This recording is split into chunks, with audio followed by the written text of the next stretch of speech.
Black Star Network is here. Hold no punches! I'm real revolutionary right now. Support this man, Black media. He makes sure that our stories are told. Thank you for being the voice of Black America, Roland. Stay black. I love y'all. All momentum we have now, we have to keep this going. The video looks phenomenal. See, this difference between Black Star Network and Black-owned media and something like CNN. You can't be Black-owned media and be scared. It's time to be smart. Bring your eyeballs home. You dig?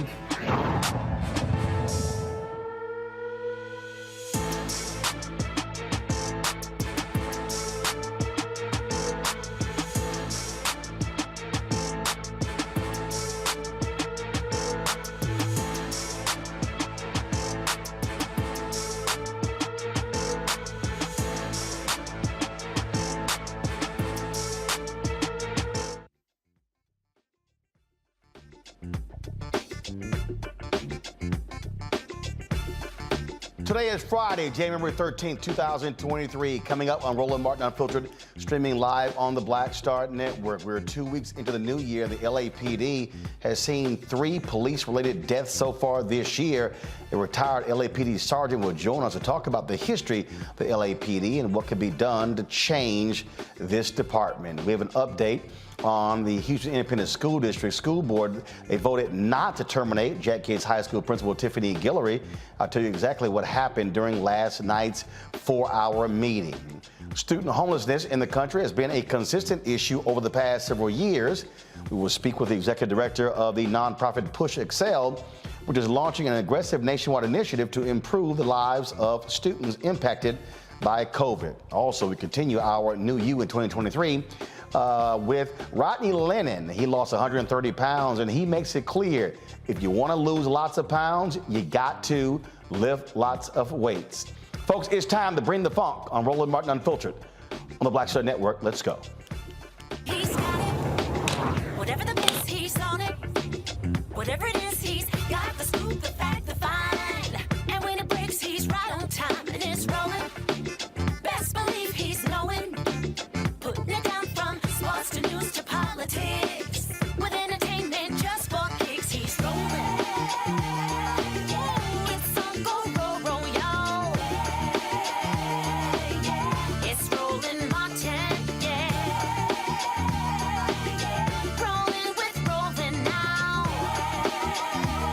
He's funk, he's fresh, he's real, the best, you know he's Roland Martin now.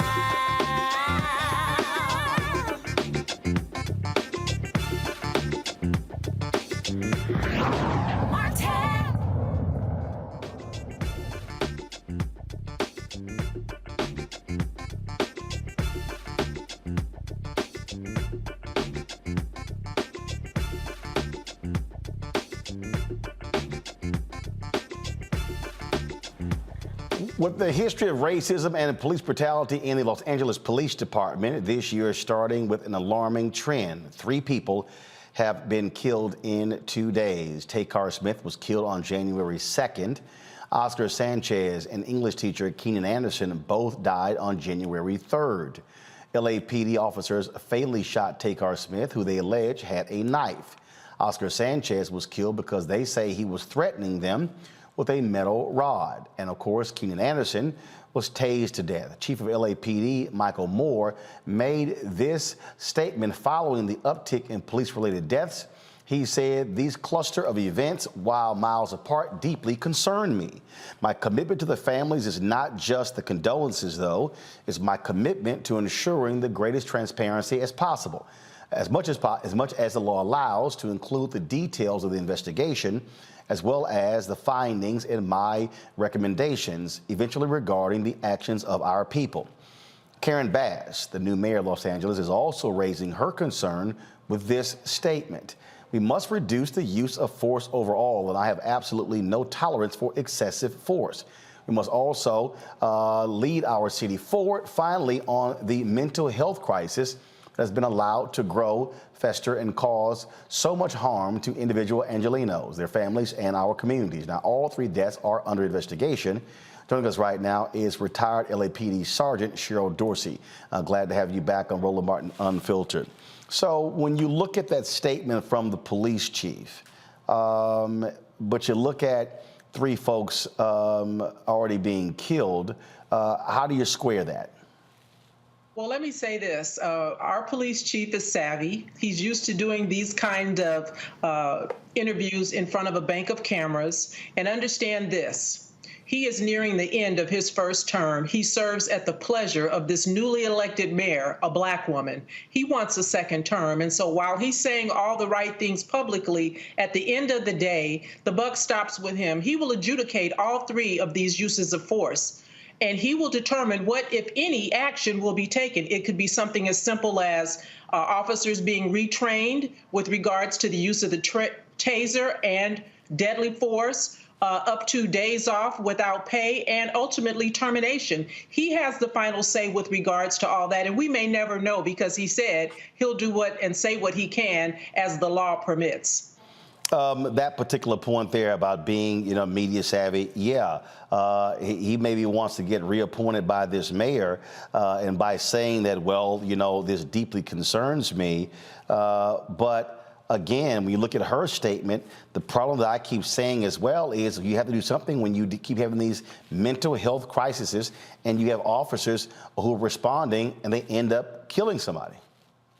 Well, let me say this about the 3 incidents, and they're all different, so we have to take them each individually. And so I call balls and strikes. Deadly force is not anything an officer wants to use, but sometimes we have to after we've exhausted all other options and means that are available. And I think in each of these instances, deadly force was used, as we're taught and trained, as a last resort. The problem that I have, however, with the 2 that involve the officers discharging their weapon is the number of rounds that were fired. We're trained and taught to fire 2 rounds in rapid succession and then to reassess whether or not a threat still exists. When the officers did use deadly force, they were confronting armed individuals. And I encourage everybody who gets a chance to listen to me to watch all 3 videos in their entirety. Each is about 30 minutes from varying perspectives of the officer's body cam.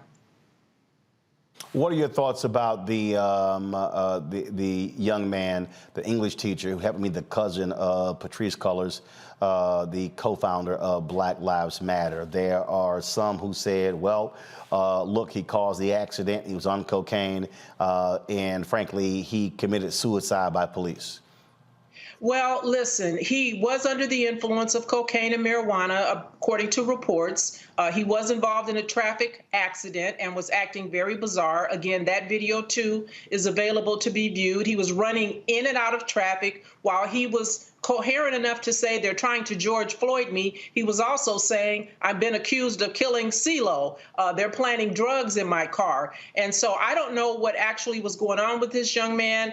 I think the use of a taser was appropriate. I'm not sure that he needed to be tased 6 times. Certainly there were sufficient officers on scene, in my belief, based on my training and experience, where you could have dictated 2 officers each grab a limb and let's get this guy in handcuffs. So I don't know if the cocaine in his system or any other diagnosis that he might have in terms of his medical condition were contributing factors. But at the time of this incident, no one knew he was Patrisse Cullors' cousin. No one knew he was under the influence of cocaine. And they did what they needed to do in that moment to keep him from killing himself because he's running in and out of traffic. Gray made a point where you're talking about, well, should have been tased 7 times. Carl Douglas, the family attorney, was on yesterday, and that was something that I noted. I counted almost 8 police officers who were surrounding him, and I'm sort of thinking the same way you are. You mean to tell me that 8 cops, 1 guy, they can't actually subdue him without tasing him 7 times? Yeah, that's the problem that I have, and that's something that they're going to have to address when this thing is investigated administratively. But again, understand Chief Michael Moore has total autonomy in terms of what he does with those officer or the officer who kept laying on the taser button, discharging those bolts into Mr. Anderson's body. And so again, it could be something as simple as retraining the officer and officers on that department about proper use of a taser. So, we'll find out, maybe, maybe not, how this is going to be handled in terms of what discipline, if any, the officers are going to receive. But I think at the end of the day, there'll probably be culpability pointed in all directions. The thing that we often talk about on this show really comes to actions of police officers. And what I keep saying is, look, death is death. It is final. You don't come back from that. There's no check that you're to come back from. I totally understand when officers are faced with a life or death situation, but I just think that in situations like this, you got to be far more aware of that and not just go to as hard as possible. And I think, again, this is where I believe training, this is where expertise comes in. This is also where humanity comes in. Absolutely. And listen, there was somebody on scene dealing with Keenan Anderson, the gentleman who was involved in the traffic collision, who was tased 6 or 7 times.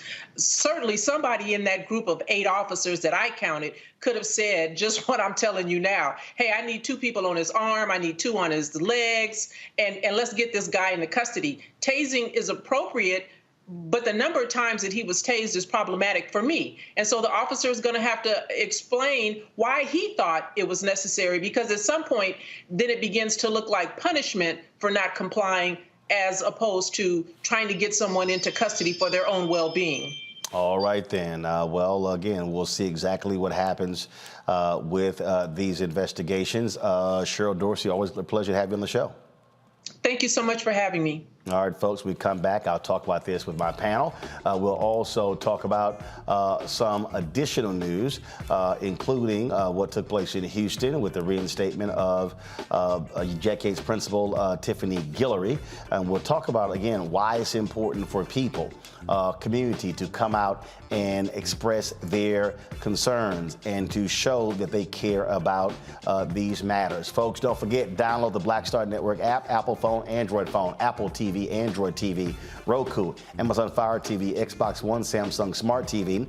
You can also join our Bring the Funk fan club. Your dollars make it possible for us to do what we do. Send check-in money orders to P.O. Box 57196, Washington, D.C. 20037-0196.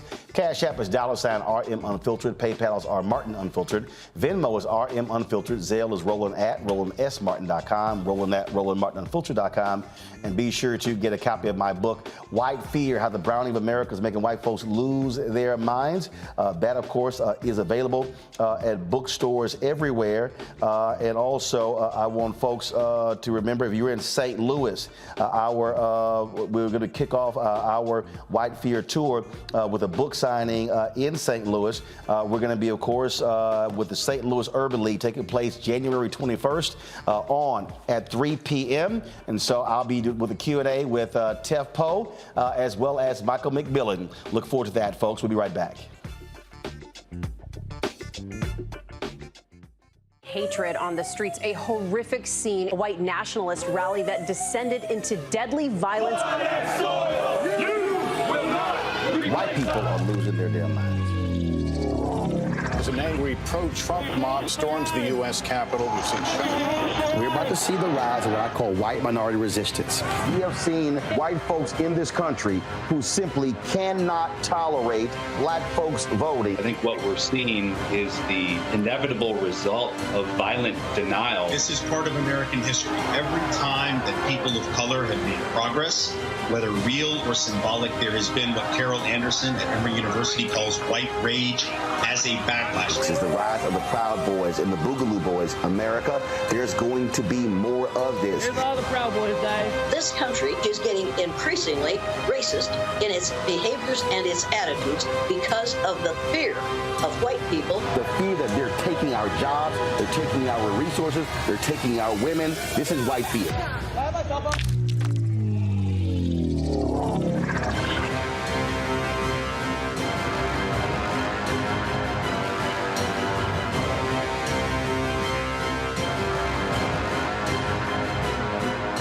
Most people think that these television shows that tell stories about who we are as black men, and then they paint these monolithic portraits of us. They think that they're being painted by white people. And I gotta tell you, there are a whole bunch of black folk that are the creators, the head writers, the directors of all of these shows, and that are still painting us as monoliths. The people don't really want to have this conversation. No, they don't.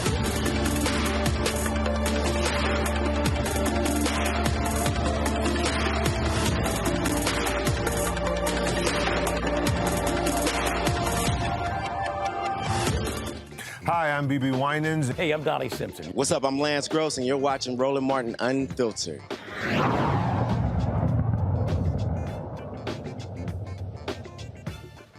All right, folks. Joining us right now, Killer Bethea, communications strategist, Michael Imhotep, host of the African History Network show, Matt Manning, civil rights attorney. Matt, I'll start with you. We had Samuel Singawe on, and he tracked where in 2022 there were more police killings than ever before. You see these folks who are quick to make excuses. They're very quick to say, oh, why didn't you comply, things along those lines. But when you're a police officer and you have that much power, when you literally can take someone's life and get away with it, you might want to be judicious in your actions. I agree completely. And it's funny that we're talking about this today, because when I get off of your show, I'm filing a lawsuit today where a man was tased 6 times inside an ambulance when he refused treatment after having an accident. 6 times, black man tased. 3 officers holding him down. He was tased 6 times. What we find, Roland, is that with qualified immunity and some of the other hurdles that plaintiffs have in these cases, the issue is it's so difficult to vindicate your constitutional rights. We talk about it every week, but the problem is there's really no check on police who go way too far, which we're seeing across the nation as an epidemic. There's no check unless and until there are actually laws passed that don't allow them to escape responsibility. And this becomes a huge issue when you see that in this instance, all 3 of these gentlemen died with a stun gun. So that's important because it's not just people being shot fatally with a handgun. You're talking about even less lethal or supposedly less lethal mechanisms causing death. So we really have to have a come to Jesus moment about policing in this country. You would have thought that after George Floyd that would happen, but we're continuing to see this, and we continue to see an uptick. And until these officers are held accountable, there will be nothing to disincentivize them continuing to use excessive force. And that right there, Kelly, that's what it comes down to, the outcome of the actions. And just all too often, you have excuses that are made. You have the police union that will quickly support them, but you got to have accountability. I mean, at some point, it's simply we cannot continue of just saying, oh, let's just keep making $1 million payouts in these cases. You can't. And frankly, those $1 million payouts are coming from taxpayers and the likes, or other people's pensions. And that's not fair to anybody involved, especially those who were not part of that incident in which, basically an innocent was murdered at the hands of law enforcement. What frustrates me about these cases now, to Matt's point regarding George Floyd, and I think I said this on your show when it happened, I was frustrated. Even though I was elated by the fact that somebody was held accountable for George Floyd's death, it simultaneously frustrated me in that everything had to be absolutely perfect in order for justice to be served on behalf of George Floyd. And in these cases, there's so much gray area like there are in any other case with any other set of facts, that the standard for accountability was raised infinitely higher beyond a reasonable doubt, to the point where it feels like these victims of law enforcement violence, of police violence, won't get the justice that they deserve because the standard is now so impossibly high. So we need to have a come to Jesus moment with accountability, but we also need to have a come to Jesus moment with what exactly is the standard in court now and beyond for justice to be served, because right now it's beyond a reasonable doubt. The issue here, Michael, what we see again continuing is that if your police departments, if you don't put real procedures in place, this thing is going to be like Groundhog Day. It's going to keep happening over and over and over. You also need to have, as Cheryl said, you need to have senior officers on duty actually use discretion, use leadership, and not allow things just to simply get out of hand. Yeah, I totally agree with that, and I would even go a few steps further than that. First of all, I'm glad you had Cheryl on the show somebody who actually has experience being a police officer, because unfortunately, a lot of times when these conversations take place, you may have activists on the panel or things like this, but nobody who's actually been a police officer before. So thanks, Roland, for having her on.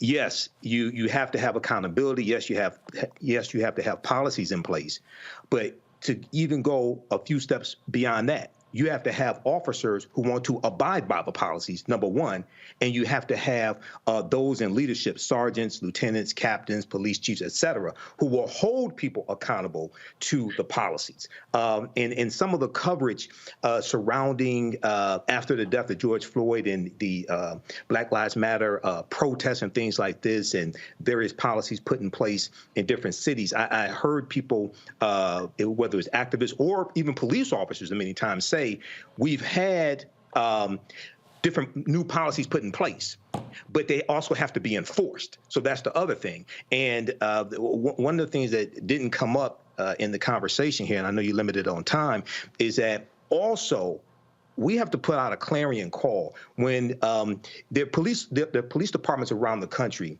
that are hiring right now, because they've lost police officers for various reasons, whether they left the profession, retired, what have you. African Americans, those who want to be the type of officers that we all say that we want to see, those who will preserve life, et cetera, we have to apply for these positions as well. And a lot of those people are going to be the ones who will want to enforce these policies and abide by the policies also. So it's a holistic approach to this. But Matt, unfortunately, what we just continue to see is an escalation in settlements. Now what is happening, we're actually seeing insurance companies saying, you know what, we're going to jack up the rates because we're tired of these payouts. Yeah, well, I haven't seen that, but yeah, I mean, that is an issue, particularly because Kelly alluded to it earlier. A lot of times this comes out of the city or the county's coffers, so there is a detriment to taxpayers, and a lot of times there's not insurance. That's one of the other issues that people don't realize. With most professions, if you commit an offense or you make a mistake, even me as an attorney, I have malpractice insurance, right? Officers generally don't have insurance. So one of the problems for plaintiffs is if they sue an officer in his or her individual capacity, there may be a bona fide case and no one from whom to recover. So I think some of this is, kind of to Michael's point, a larger policy issue, not only in changing some of the policies and making people abide by them, but even requiring, for instance, that a city or individual police department has insurance policies to cover their officers so that it's not coming out of the county's coffers, but that there's something there if there's a bona fide case. And, you see that issue as it relates to plaintiffs trying to recover in the cases where it's not a $12 million case. It's not a big $1 million settlement. There are a lot of things that happen that aren't six-figure cases, and the city or the county still has to pay out, and they should be required to have insurance to do that.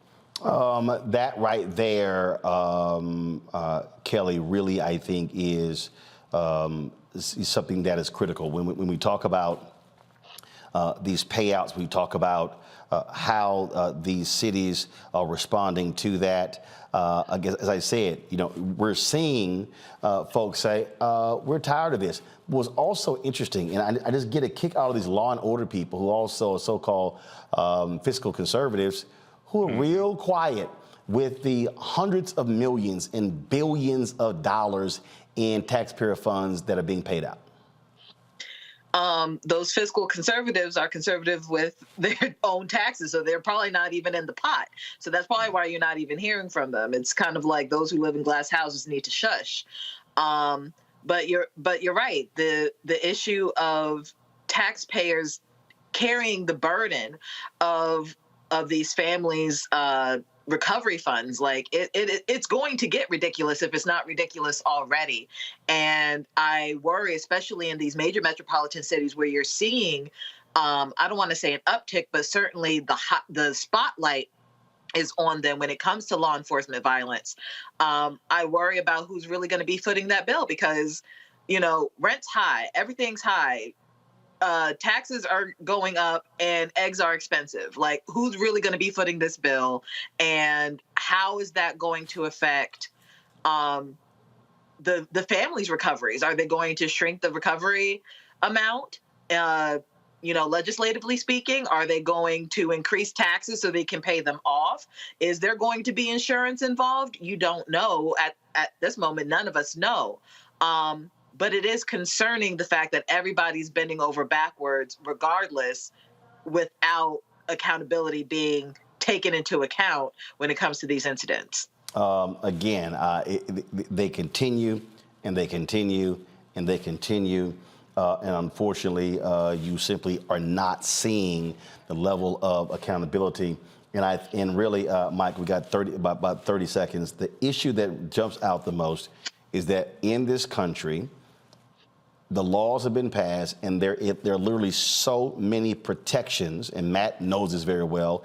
It is hard to pierce that when they are pretty much absolved of anything. That is true, Roland, but one of the missing elements here and the strategy that I think should be employed and was missing when they tried to get the George Floyd bill passed through the Senate, even though Tim Scott blocked it, is each year, if you look at Fatal Force, which is the database from the Washington Post and information from CNN, et cetera, each year there are more white people shot and killed by police than African Americans. Yes, we're disproportionately killed. I understand that. But I think a strategy that should be used is talk about the white people who've been unjustly killed by police. Bring in those white mothers to a Senate hearing and talk about their baby unjustly shot by police, et cetera, and put a white face on it as opposed to just an African-American face. That's a strategy that I really think should be utilized and really has not been utilized widely so far. Yeah, but you also got to have white folks who step up to actually do that. That's a whole different story. I agree. All right, folks, got to go to break. We come back. We'll talk about community action, what happened last night in Houston, where we blocked the firing of the principal at Jack Yates High School. You're watching Roland Martin Unfiltered right here on the Black Star Network. On the next Get Wealthy with me, Deborah Owens, America's Wealth Coach, the number of people working from home has quadrupled to almost 30%. You're going to learn how you can now create your money space.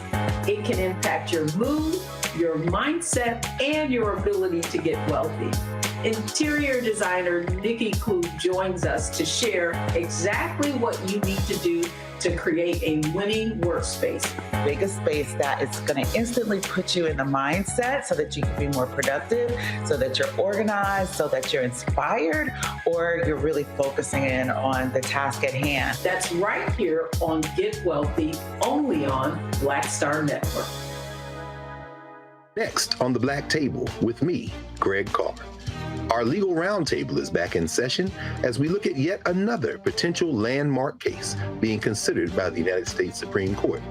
This one is called 303 Creative versus Alennis, and may be the most important and far-reaching First Amendment, that is freedom of speech, case of our time. It could, depending on how the court rules, open the door for a return of Jim Crow segregation laws. It's true. If you say we can discriminate against one, you're saying we can discriminate against all. That's on the next Black Table. Don't miss it. Right here on the Black Star Network. We're all impacted by the culture, whether we know it or not. From politics to music and entertainment, it's a huge part of our lives, and we're going to talk about it every day right here on The Culture with me, Faraji Muhammad, only on the Black Star Network. Hey, I'm Amber Stevens-West. Yo, what up, y'all? This is Jay Ellis, and you're watching Roland Martin Unfiltered.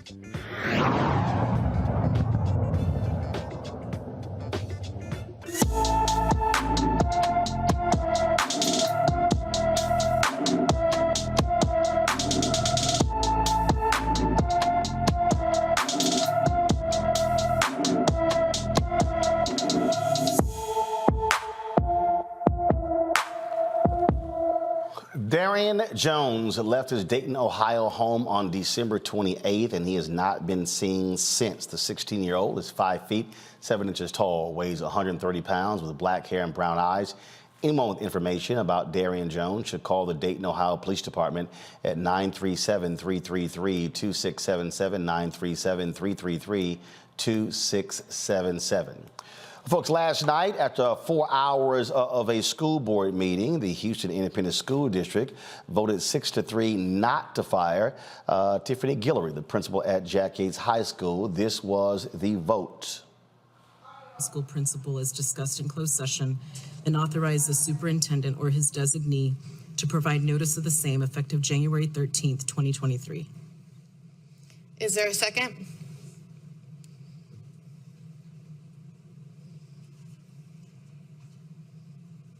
Second, Baker.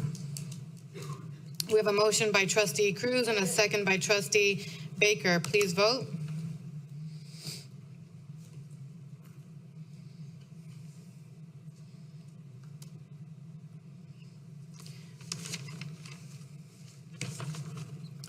We have 3 in favor, 6 opposed, 0 abstentions. So with that, Tiffany Guillory will not be fired. She kept her job. Of course, she's been there for the last 5 years. The superintendent there, he was trying to move her out. They claimed, again, trying to fire her mid in the middle of the school year. They still have yet to actually explain to anyone exactly what the reason was. Clearly, the school board totally disagreed with that. But the thing here is that I don't believe for a second that if it wasn't for public outcry, if it wasn't for us showing up at the school board meeting, if it wasn't for folks mobilizing and organizing, they would have fired her. The silence would have led to that. I want to go back to my panel here. And this is the thing here, Kelly, that I continue to say, and I've been saying this for years, so no one can say, oh, now you're saying this right now. No, I've long said that we've got to have folks who understand mobilization and organization, and we've got to be at those board meetings, school board meetings, city council meetings, county commissioners meetings, state legislatures, you name it, expressing our concern. In addition to that action last night, there was a discussion about the redrawing of maps. And they were talking about how Hispanics in Houston want to use the overall demographics of the city to determine how the districts are drawn, as opposed to the number of citizens and people who are eligible to vote. All of a sudden, you go from almost 60% to 30% there as well. So they were walking through this process, and there were some board members who did not like how the new maps look. I covered City Hall. I remember going to committee meetings, and there are so many things that happen that get passed and people have no idea about. And then it's only when an issue arises and people are upset and angry when we show up. But we're being impacted daily, and unfortunately, you don't even have news media these days where you have reporters who are assigned. So stuff happens, and frankly, people have no idea. We've got to make this a practice of going to these places and making sure our voices are heard. Absolutely. You're right. You've been saying this for quite a while, but just to reiterate, even though it's not on television and in your face all the time, local politics really are your most important set of politics, because that is what is affecting you most directly, most intimately. Just because, President Biden is on TV all the time, not saying that he's not important. Your vote for president, your vote for Senate is just as important, because federalism and, this is how our government works. But when it comes to local politics, if you're not involved in those, that's when the silent heartaches and heartbreaks happen in your politics. That's how your teachers don't get paid. That's how your roads don't get paved. That's how, home taxes go up and things like that. You not voting for the things that are affecting you most directly because you don't see it in the media as often, that is what's going to be most detrimental to our democracy, you not paying attention to local politics. So you're absolutely right. Get into those board meetings, those hearings, those commission hearings, those, in D.C., your Ward 5 meetings, things like that, to make sure that the people who are affecting you most directly are actually representing you the best and in your best interest. Oh, the thing for me here, Matt, that just sort of just drives me crazy. And look, I threatened last night. I told them point blank, you make this move, I will pull every dollar that I've given to the school and you will not get future donations. And somebody said, they were like, man, and then of course, I also said, I will have my cameras here and I will happily report on y'all every damn week. Now, why is that important? It's called, if they have the power, okay, they're the school board. But when you voice, you use your leverage and influence. And this is why I've been saying to fraternities and sororities, we've got to have our organizations, fraternities, sororities, Eastern Star, Prince Hall Mason, all these groups where we're showing up en masse, demanding to know what's going on and speaking up. Otherwise, our community gets screwed. And then after a decision is made, then people go, oh my God, what happened? Easy, because we weren't in the room. Yes, you're exactly right. It's funny, last night we had an event here in Corpus, and Dr. Janella Butler, who used to be the provost at Spelman, said almost verbatim what you did, that it's incumbent on the fraternities and sororities and other organizations to help mobilize and galvanize the community to be there. I don't disagree with that at all, full stop. I think you're 100% right. I do think, though, one thing that happens with government and with politicians is that they leverage the fact that we don't know every single thing that goes on. For instance, in cities, a lot of times decisions are made by a city board, right? Somebody's appointed to a city board, and then the city council just rubber stamps the board's decision. If you don't know the board exists, then you don't know the genesis of that decision. And I think there's a dual responsibility. We as citizens have to be better about finding information, but also the government has a duty, in my opinion, to make that information more accessible. Michael, every week on the show, talks about various things you can find at Congress, and he's not wrong. I mean, those things are there to be found, but sometimes they're very difficult to find. And I think government has a duty to make it clearer what's going on. I don't know that we can ever have direct referendums, but, you know, we're at a point now with the advent of technology where it's really not hard to apprise the people who are in your district as to everything that's going on. Choosing not to do so, I think, is choosing to leverage the reality that people don't always know what's happening, and therefore you get to promulgate rules and policies that sometimes keep the power dynamic in place and or, you know, hurt the people unbeknownst to them. But part of the thing here, Michael, the reason people don't know like we used to, again, is because we've seen the wholesale destruction of local media. As a matter of fact, when I was at the Fort Worth Star-Telegram, there were two of us. Who were City Hall reporters. You go places now, you don't even have one reporter. Basically, no one is now covering. No one is covering school districts. No one is out here. Doing those things. And so the citizens really don't know what the hell is going on because you don't have coverage. It's not there anymore. Local media has been decimated. Absolutely, and it takes money to finance local media. The radio station, the African History Network shows on 9:10 a.m. WFDF here in Detroit. During COVID, they had to get rid of their news department because, during the lockdown, they couldn't go out and do interviews, things like that. We had declining revenue, et cetera. So they had to get rid of their news department. And when you see local media, local newspapers, et cetera, especially because of COVID, you've seen them have to, if there was a situation where most of their articles were free online, a lot of them have had to go to start charging some type of subscription fee, okay, to be able to pay their journalists, pay their writers, pay the people in the field who go out and cover these stories. So this is extremely important. This is why African American owned media is so important.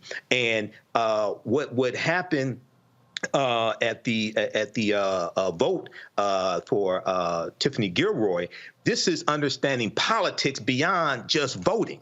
Okay, I talk about often how politics is the legal distribution of scarce wealth, power, and resources, right? And the writing of laws, statutes, ordinances, amendments, and treaties, their adoption, interpretation, and enforcement. We not only have to leverage our economics, but also our media to be able to push our agenda. And this is what you were able to do, Roland, at the meeting the other night. So, this is extremely important. And yes, fraternities and sororities, et cetera. But lastly, I'll wrap up with this.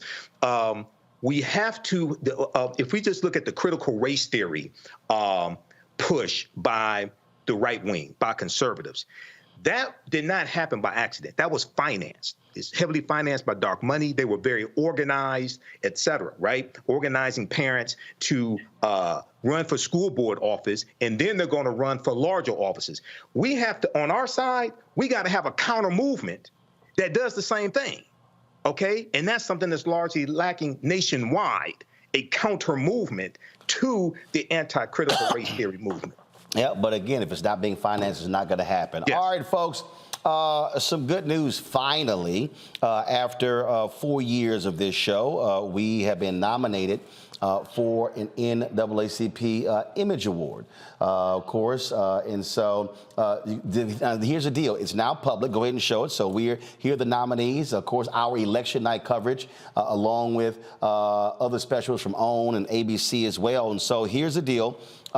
You can vote. The public can now vote. So I want you to do this here. I'm gonna try to see if I can do this real quick here. You go to my iPad, and so here's what you go to NAACPImageAwards.net. Okay. What you do is you click vote, and then what happens is you see all of the categories here. Again, our category is outstanding news information special. You will see right here, this is where, and then you click vote. Now what you can do is you can vote in one category, or you can go back to vote in all the categories. And then once you're done, you can only vote via one email, just one email. And keep in mind, the deadline is February 10th at 9 p.m. Eastern. So I want all of our folks to vote for Roland Martin Unfiltered to win the Image Award for this category, Outstanding News Information Series or Special. Go to NAACPImageAwards.net to cast your ballot. All right? You're watching Roland Martin Unfiltered on the Black Star Network.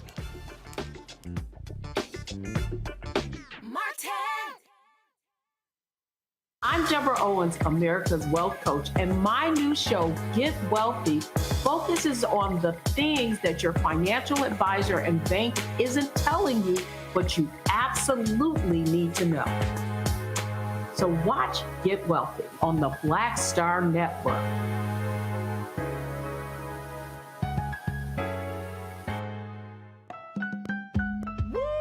We're all impacted by the culture, whether we know it or not. From politics to music and entertainment, it's a huge part of our lives, and we're going to talk about it every day right here on The Culture with me, Faraji Muhammad, only on the Black Star Network. Pull up a chair, take your seat at the Black Table with me, Dr. Greg Carr, here on the Black Star Network. Every week, we'll take a deeper dive into the world we're living in. Join the conversation only on the Black Star Network. Hi, I'm Dr. Jackie Hood Martin, and I have a question for you. Ever feel as if your life is teetering and the weight and pressure of the world is consistently on your shoulders? Well, let me tell you, living a balanced life isn't easy. Join me each Tuesday on Black Star Network for A Balanced Life with Dr. Jackie. We'll laugh together, cry together, pull ourselves together, and cheer each other on. So join me for new shows each Tuesday on Black Star Network, A Balanced Life with Dr. Jackie.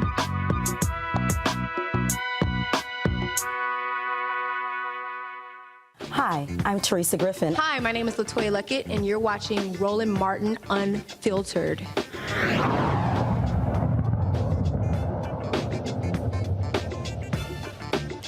All right, folks, a D.C. family is demanding action in the death of 13-year-old Karon Blake. Blake was killed in Washington, D.C. on the 7th of January after a man thought the teen was tampering with cars. The unidentified man shot Karon, who later died at a local hospital. Though the shooter remains unnamed, Metropolitan Police say the shooter is black. The community is outraged at the police department. They have not released the suspect's name or charged him for what seems like a vigilante killing. During Tuesday's city council meeting, Blake's grandfather, Sean Long, said this about the lack of action. I didn't know you could get a gun permit and shoot someone for messing with the car. I'm black. If I were to kill a white boy in that street, they would have put me in jail. The police department's homicide branch is currently working with the U.S. Attorney's Office to determine if potential criminal charges will be filed. Matt, this is a strange story because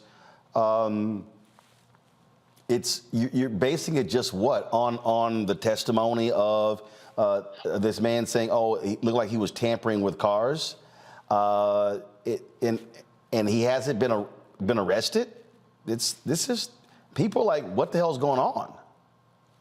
And I think they're justified in wondering that. I mean, this is pretty strange, particularly when you have a fatality, for someone not to be taken into custody if they've given the police a version of events that seems questionable, right? Or seems like the police cannot corroborate. I will tell you, sometimes the effect of particular state law can affect this. For instance, in Texas, you can use deadly force to protect property. I mean, that sounds absurd, but that's the law here, right? So I've actually seen cases before where someone was not prosecuted because they confronted someone who was breaking into a car at night and they shot him. That actually happened a few years ago here with a DPS trooper. So it depends on the law. I don't know how it works in D.C., but the larger principle is— Now remember, because the issue with D.C. is that the U.S. Attorney's Office prosecutes. So you got a different sort of thing happening here.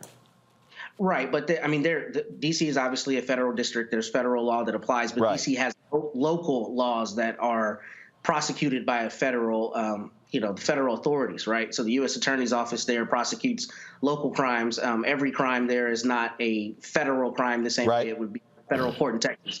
But in any event, what I'm getting at is it's just strange that when you have somebody who has attested to shooting and killing someone, particularly where it doesn't sound like it's been released that he was in any way threatened with force, that's pretty uncommon for someone to not be arrested. And I think the citizens are justified in wondering what's going on and expecting transparency. However, I would also say that I do think, people need to let the investigation run its course to an extent, because there may be some evidence there that they're unaware of that justifies this for some reason in the police's eyes. But I don't see that based on the basic story if someone was allegedly tampering with cars and was shot and killed for that, unless state law, or rather D.C. law, expressly allows that. That to me seems to be a per se reason for an arrest. Absolutely. And so if somebody is, again, you're saying tampering with cars, but was it actually happening? And then to shoot to kill.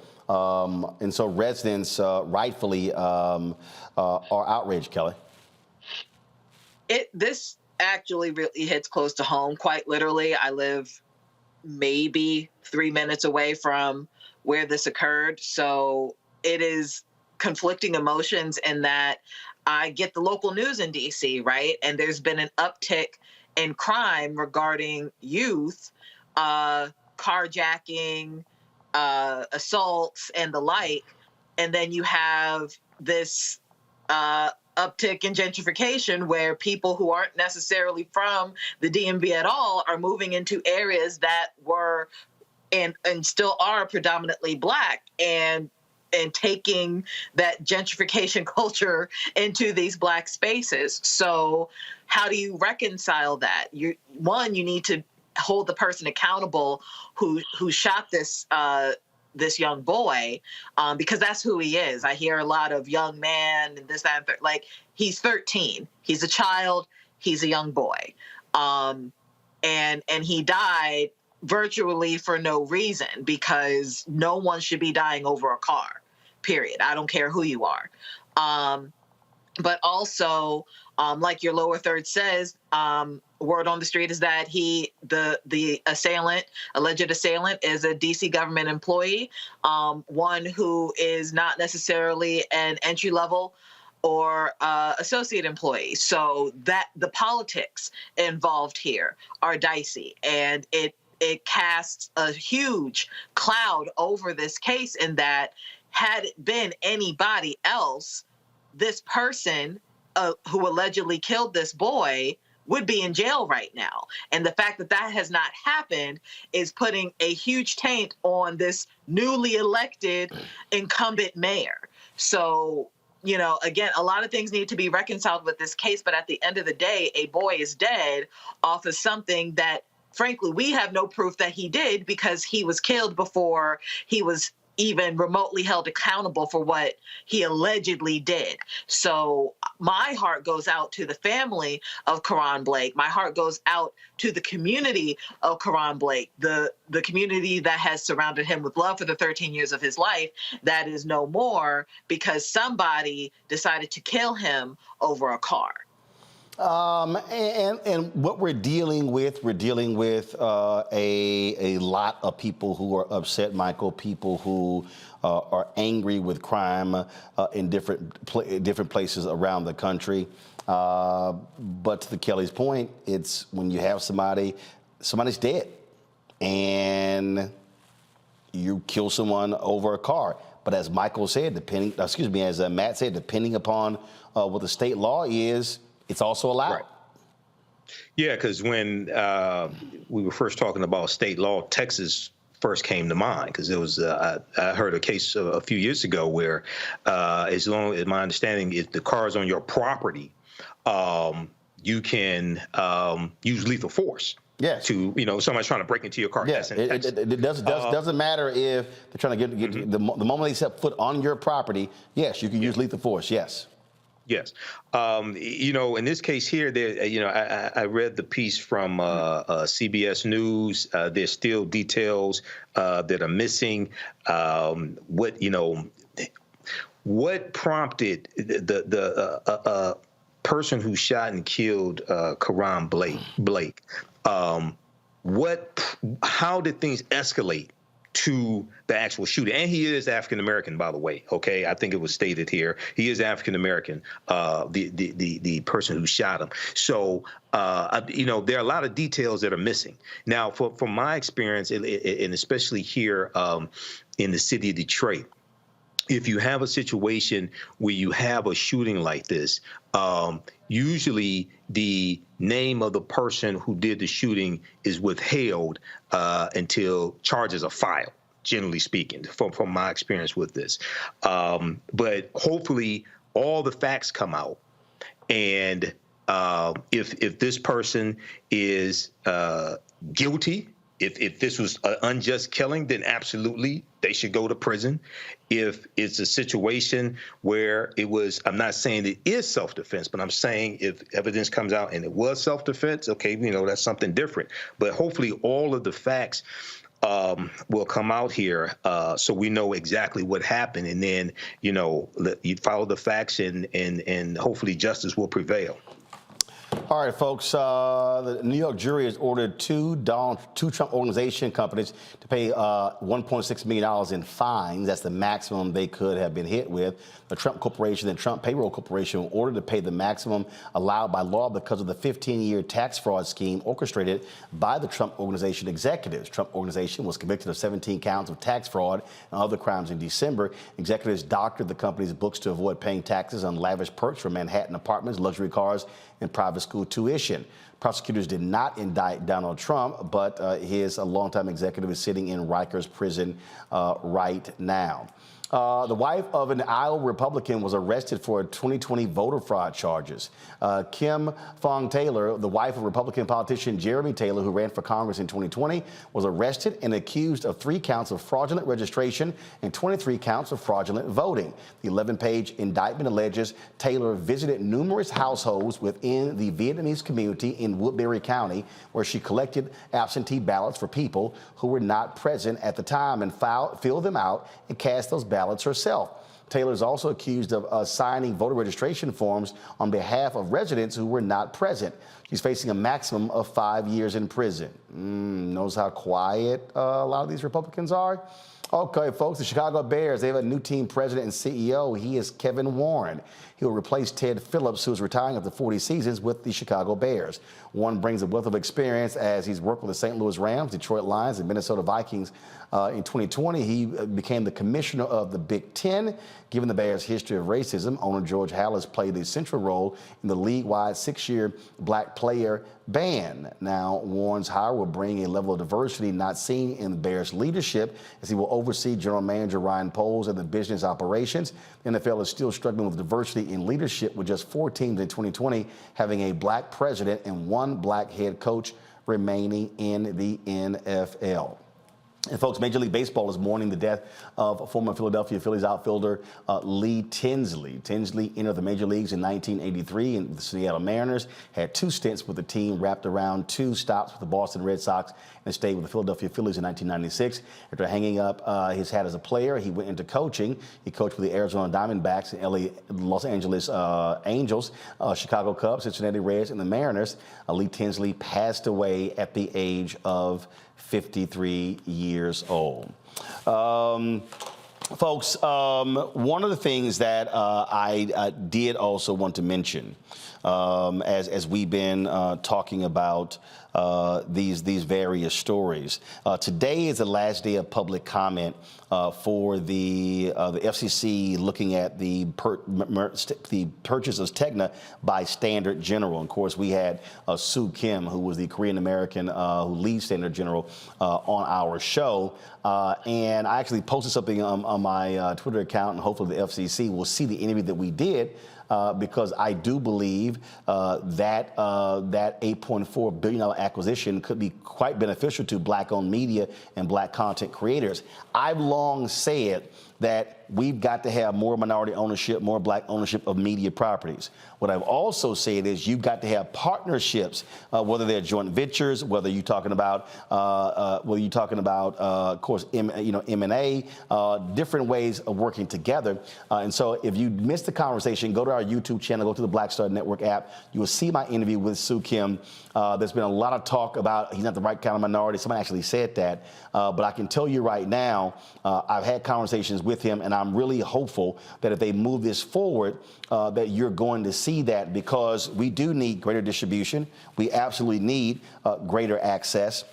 And then when you're talking about being able to partner with a larger firm, because look, we continue to battle these ad agencies who continue to screw us over, even when it comes to the federal government. Trust me, I got a lot more to say about that next week. I'll tell you all about that. But this is one of the ways that we remain broke, when we don't have access to resources, don't have access to distribution, and so that happens. By the way, we signed a deal with MUXIP, the company. They're actually handling our 24-hour fast channel. And so if you go to Amazon News, you will actually see the 24-hour channel of the Black Star Network on that particular platform. And so we, of course, partnered with them. And so this company, as I said, they're handling the back end, which means that they're the company that we are sending our signal through to send through these other different networks. And so one of the things that we are doing is talking to other companies. And so in addition to the OTT platform, which is you see with the app, or you see on YouTube, we actually have now a 24-hour streaming channel, which is on Amazon News. And and our goal is to be on 5 other platforms by the end of the year. All right, folks, when we come back, we're going to talk about PushExcel, fighting homelessness in America. You're watching Roland Martin Unfiltered on the Black Star Network.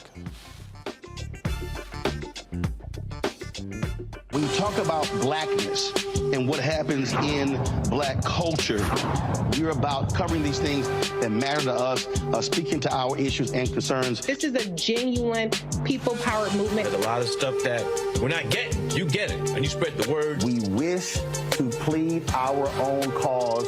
Too long have others spoken for us. We cannot tell our own story if we can't pay for it. This is about covering us. Invest in Black-owned media. Your dollars matter.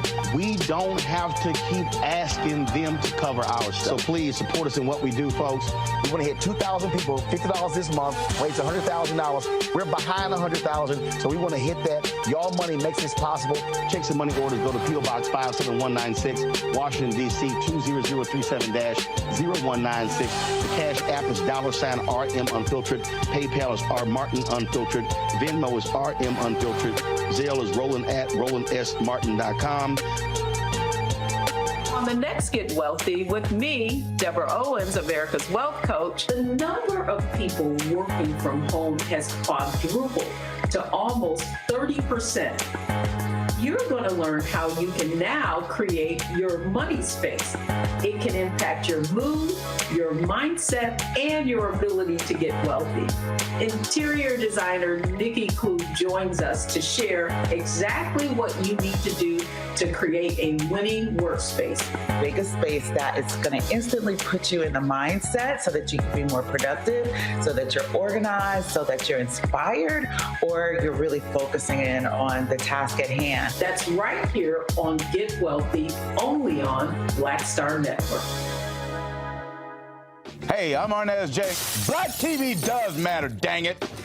Hey, what's up, y'all? It's your boy Jacob Lattimore, and you're now watching Roland Martin right now.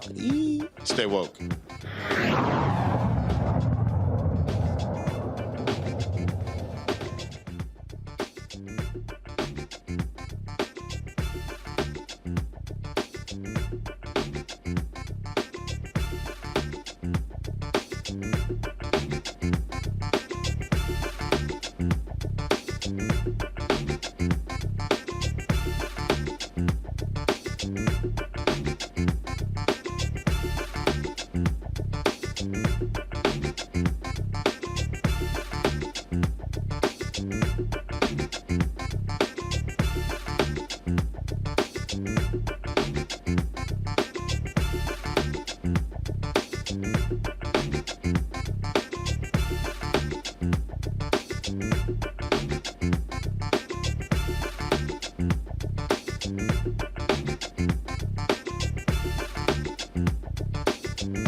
All right, folks, PushExcel is launching an aggressive campaign to help students who are dealing with the impact of COVID, who are also homeless. The organization is dedicating to raising awareness to address the needs, again, of homeless students and building better communities. Joining us right now is Reverend Dr.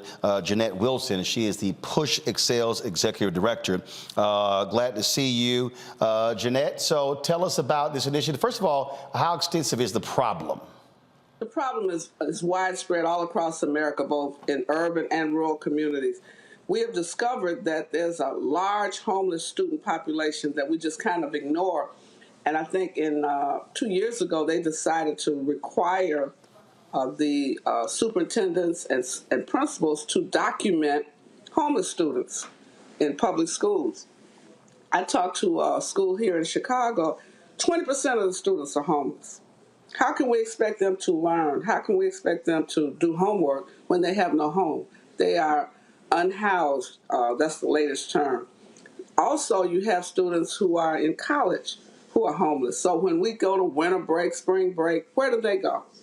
What happens to the meals that free and reduced lunches that they had in elementary and high school, or food that they had on the campuses when they were in college? They don't have it. And so now you have a whole population of people that tend to drop out, become frustrated, or just very low performers, not because they don't have the capacity, but because they don't have the support. So, what have you all encountered? And we talk about students. I mean, you're talking about elementary, middle school, high school, but also college, right? Yes, sir. And so the thing is, our breakfast is designed to raise scholarship dollars and fund programs after school and on Saturday. But when children have no place to call home, no safe place to live, we are creating a problem. And this became very evident in COVID, because when you close the schools to keep them from getting COVID, you say work from home. How can I work when I have no home? There's no electricity, there's no shelter for me, nor do I have the capacity as a child to do anything about it. Homelessness is not something I caused. I was born into the situation, and I have no capacity to change it. And then I look at other children and I feel like I must be invisible because I'm homeless. We provide for children who are juvenile delinquents. They get 3 meals a day and a place to stay. We do not provide for children who are homeless and have not presented a problem to the school system. We are presenting a problem to them because we're ignoring their homelessness. We've been dealing with, we've been talking about this here, what we've been seeing across the country, frankly, of college students having housing issues at various universities because they are, overbooked. But the thing that also, again, jumps out at me is that when we talk about, again, this issue, how pervasive it is. And so you talk about, we keep, again, I was just, last night I was at the Houston Independent School District, and I had some white conservative radio talk show host who tried to be critical of us getting Tiffany Guillory her job back. And he was like, oh, well, look at these scores, and so she was running an awful school. Having no clue about the economic conditions of the students in that particular neighborhood. People don't realize the number of kids who literally come to school every day starving, who come to school and have not taken a bath or changed clothes, or, we can go on and on and on. Right. And so, and what COVID also did was it exposed so much of that, because when they couldn't go to schools, they couldn't get meals. They couldn't get meals. And think about this. Most shelters are not family shelters. So if I'm a mother with 2 or 3 minor children, I have a difficult time even going to a shelter at night with my children. One shelter, I visited shelters all night one night, one of the coldest winters. And we saw children with their hands pressed against the glass because they were in a room with other children they did not know, but they were homeless also. Parents in another location, women one place, men another place. We're treating these children like they've done something wrong. As you look at migrants at the border, we have the same situation inside our borders with homeless, unhoused children. And it's not fair to the children. We must be better than that. And so I'm suggesting that pastors, they should visit the schools closest to their churches or faith institutions, find out the homeless population, and then begin to see how you can help address it. At my church, as an example, we're going to start a dinner program. Children should not leave school having had the 2 meals that the school may provide and then go to a place with no food. At least we can do that. So first of all, with this initiative, is there a certain amount of money you're trying to raise? No, first I'm just trying to raise consciousness. That's why I'm glad to be on your show, because you're a man of faith. The Reverend Roland Martin, most people don't know. No, that's my wife. I'm bootleg. She got papers. Bootlegging, but you got a book. She got papers. You got papers, but you got the heart for it. And so first we need to raise the consciousness. We talk about homeless in very detached terms. It is very personal with students. They didn't ask for it. They didn't do anything to deserve it. We must do something about it. If I can house a juvenile delinquent and give them 3 meals a day, a warm place to stay, cool in the summertime, warm in the winter, and a uniform, I can do the same thing for students whose parents cause them to be homeless.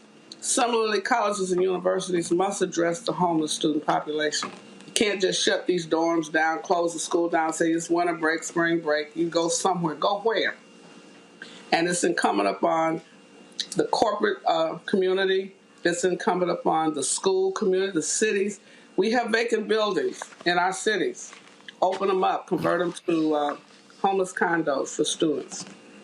Questions from our panel. I'll start with you, Kelly. Sure. With this initiative, obviously, across the country, this is an issue. Are there other cities that you are focusing on? Are there cities that have reached out and are interested in partnering? What is the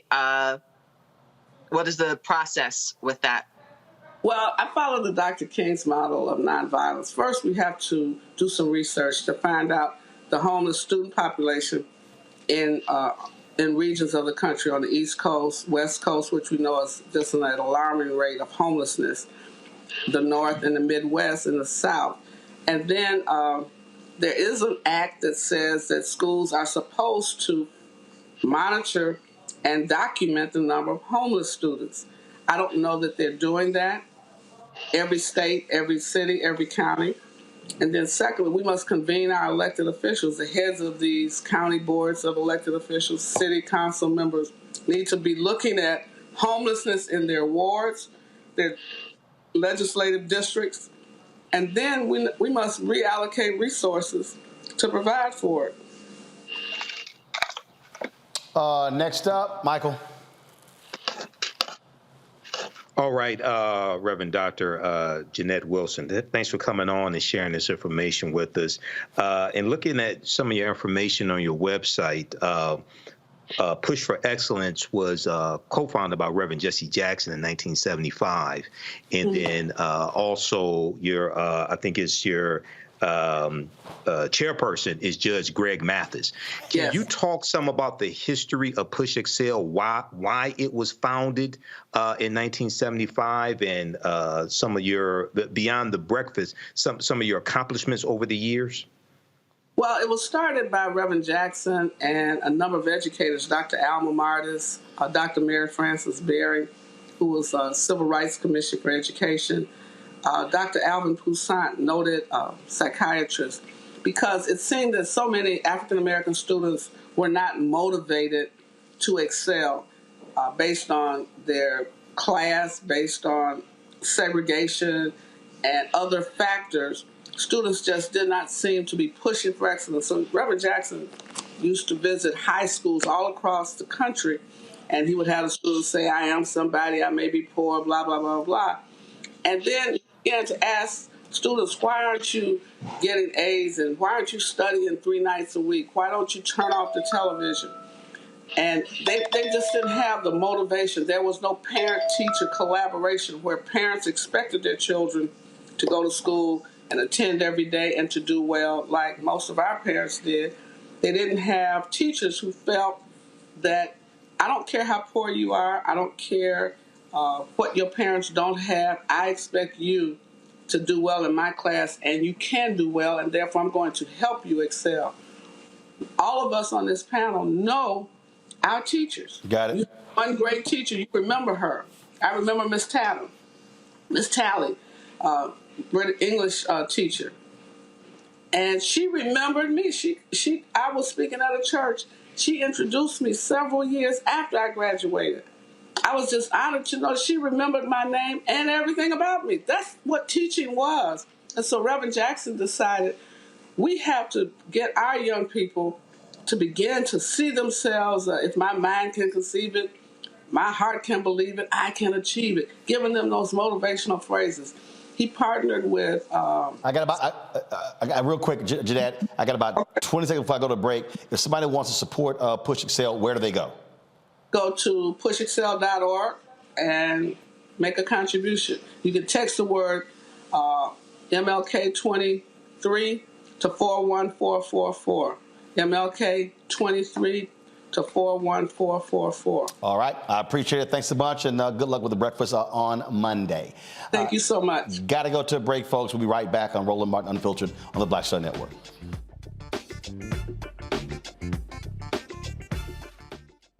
Folks, Black Star Network is here.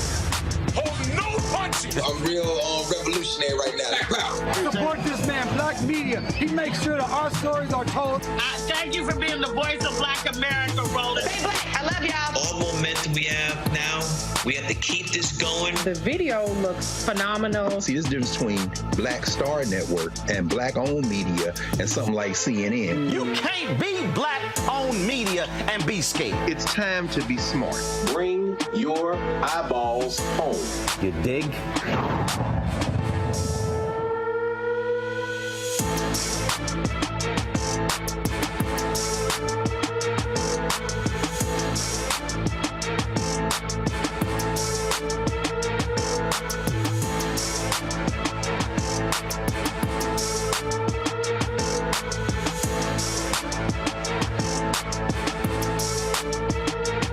most people think that these television shows that tell stories about who we are as black men, and then they paint these monolithic portraits of us, they think that they're being painted by white people. And I gotta tell you, there are a whole bunch of black folk that are the creators, the head writers, the directors of all of these shows, and that are still painting us as monoliths. The people don't really want to have this conversation. No, they don't.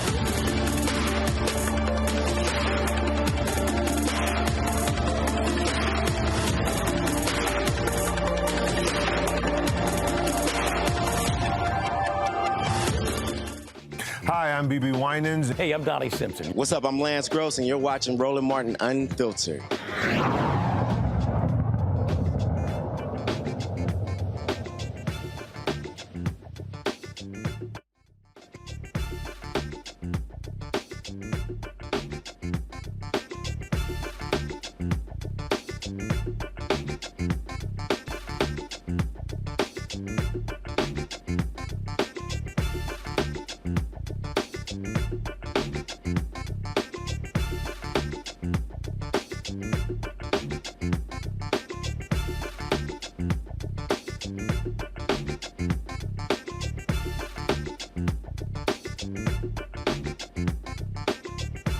All right, how many times have we told you on this show Republicans do not care about black voters, that they also greatly believe in voter suppression? Well, we now see that as the case in Wisconsin. Charlie Sykes is a longtime conservative in Wisconsin who's been highly critical of his party since Donald Trump came to power. And he posted this item today on his website called Suppressing the Black Vote and Bragging About It. In it, he quotes and this is the quote, this is from a Republican official named Robert Spindell in Wisconsin. He said, quote, "We can be especially proud of the city of Milwaukee, 80.2% Democratic vote, casting 37,000 less votes than cast in the 2018 election, with a major reduction happening in the overwhelming black and Hispanic areas." Now, when you go further down, in here, you will actually see in here where they talk about this whole issue and what this guy actually said. He said, in the city of Milwaukee, and first of all, he put this in an email. In the city of Milwaukee, with the 4th Congressional District Republican Party working very closely with the RPW, RNC, Republican Assembly, and Senate campaign committees, statewide campaigns, and RPMC in the black and Hispanic areas, we can, and so the whole point about especially being proud of reducing it. Now, this is what he did. He claimed that this was the result of a well thought out, multifaceted plan that included biting black radio negative commercials run last few weeks of the election cycle straight at Dem candidates, a substantial and very effective Republican coordinated election integrity program resulting with lots of Republican paid election judges and trained observers and extremely significant continued court litigation. He also said, in a Democratic city or Democrat county where up to 80% of the people are voting for the Democrats, that's a good thing and helped ensure that Senator Johnson got over the goal line. Now, he wrote this in an email when contacted by the Associated Press. He goes, "I will not stand for that. The last thing I want to do is suppress votes." But here is the thing, folks, that jumps out. This was one of the fake electors for Trump. But if you really want to check this out, watch this right here. He is a member of the Wisconsin Election Commission, the state body that oversees election integrity in the state. There are 3 Republicans and there are 3 Democrats. This is the thing that I have been saying over and over and over again, that this is the fundamental strategy of the Republican Party, how they have been targeting black voters. And when y'all are watching these people out here who are commenting on stuff and who are, and again, I've been very critical of these black people claiming they super black, demanding tangibles, but telling you not to vote. They are operating as agents with these people here. The work that they are doing is alongside these people here. And the misinformation targeting black people is designed for this. Remember, Mandela Barnes lost, I think it was about 28,000 votes. Had you had the turnout in Milwaukee, and in fact, Milwaukee lost about 50,000 fewer people who voted in Milwaukee in 2022 than 2018. Now, I'm not absolving Mandela Barnes of anything because his campaign sucked. Their black strategy sucked. But do understand, it is a concerted effort by Republicans. I talk about this in my book, White Fear. This is a part of their strategy. This is what they want to do to African Americans. They do not want us to vote. This guy, Michael, is making it plain. He puts it in an email and he can't run from it.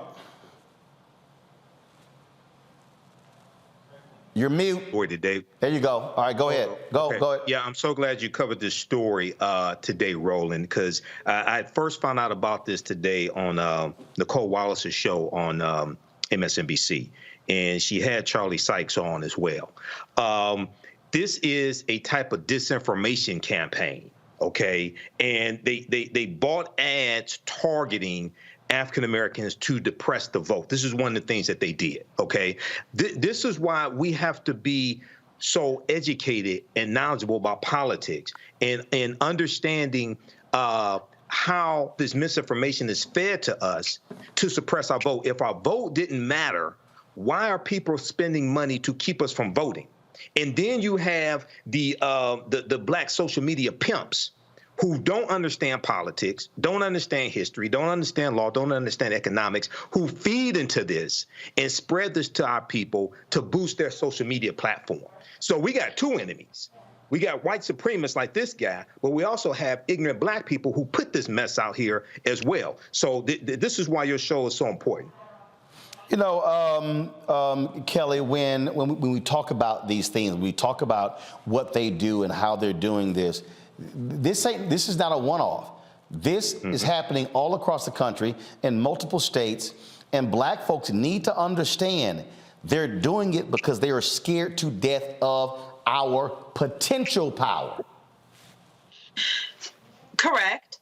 And it's sad because instead of trying to find ways to garner our vote, to mobilize so that we as black people could, dare I say, become Republicans, be more conservative. There are incentives for fiscal conservatism in this country, some of the key tenets of being a Republican. That's not what they're about. That's not what people like this man are about. They are about preserving the power based off the color of their skin. And because we don't look like them, they don't care that black people aren't a monolith and that there's plenty of political ideologies to spare to the Republican Party. Because we do not look like them, because we are not white, they are not trying to have us in any type of right-wing set of politics. So it is sad, but it is expected. You know, Matt, and look, we just had the midterm elections. Folk better understand they are going to do even more of this in 2024.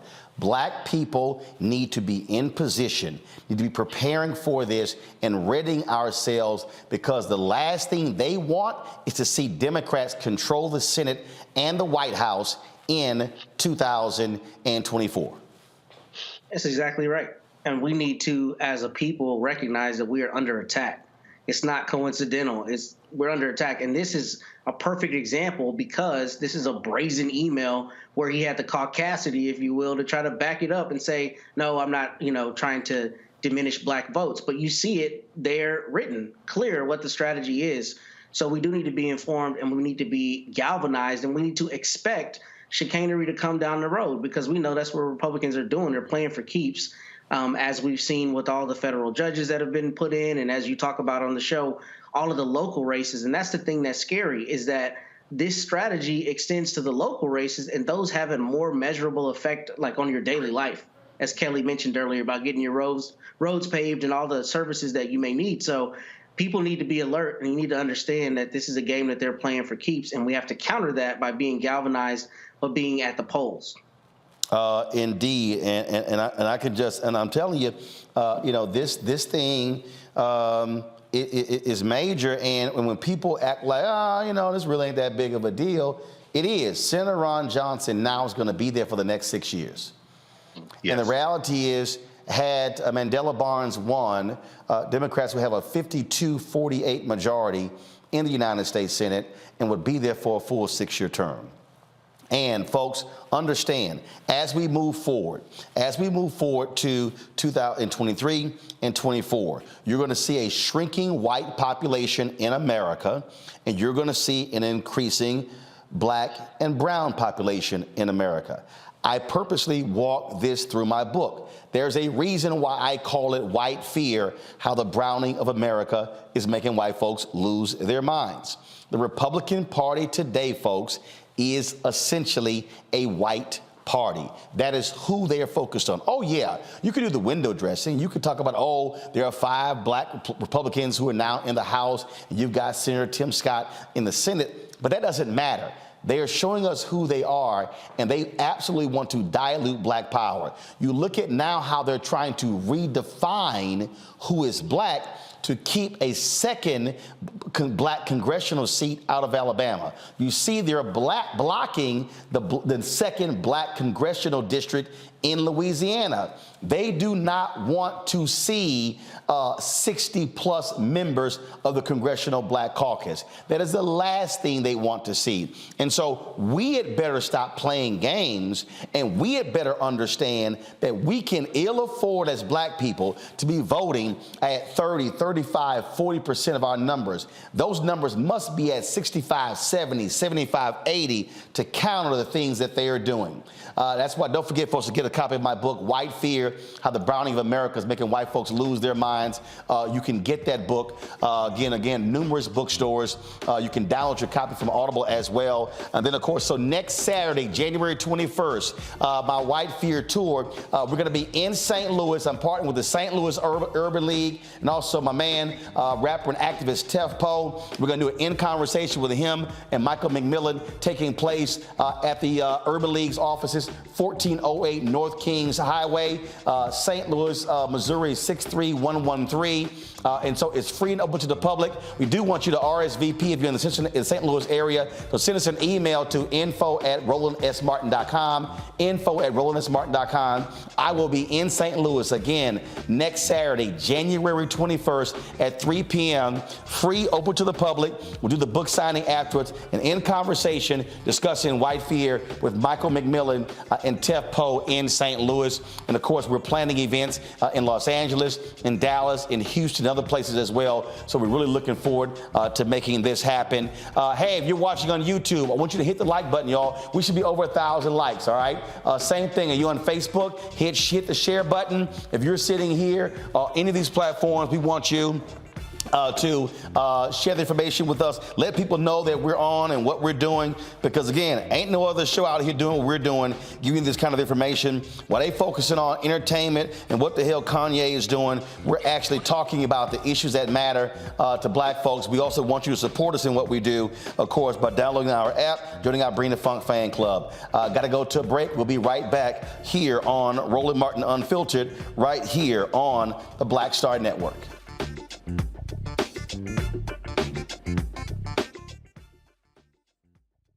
On the streets, a horrific scene, a white nationalist rally that descended into deadly violence. White people are losing their damn minds. As an angry pro-Trump mob storms the U.S. Capitol, we're about to see the rise of what I call white minority resistance.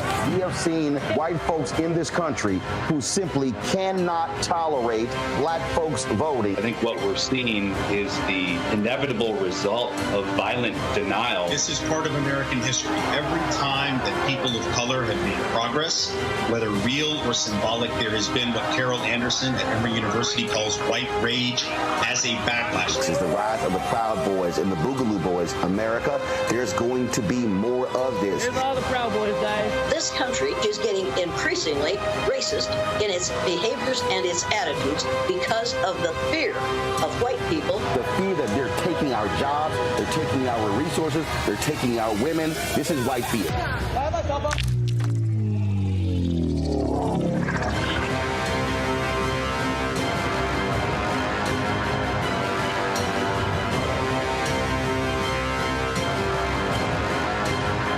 Pull up a chair, take your seat. The Black Table with me, Dr. Greg Carr, here on the Black Star Network. Every week, we'll take a deeper dive into the world we're living in. Join the conversation only on the Black Star Network.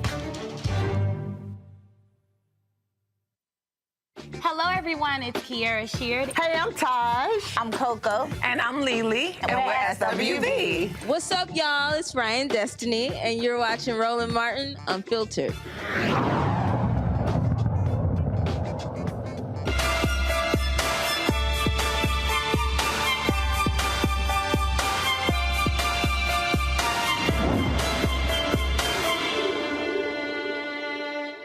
All right, folks, we continue our New You in 2023. We've been featuring a number of fitness experts and dietitians as well, helping you out. We previously had Rodney Lennon on the show. Rodney, of course, lost more than 100 pounds.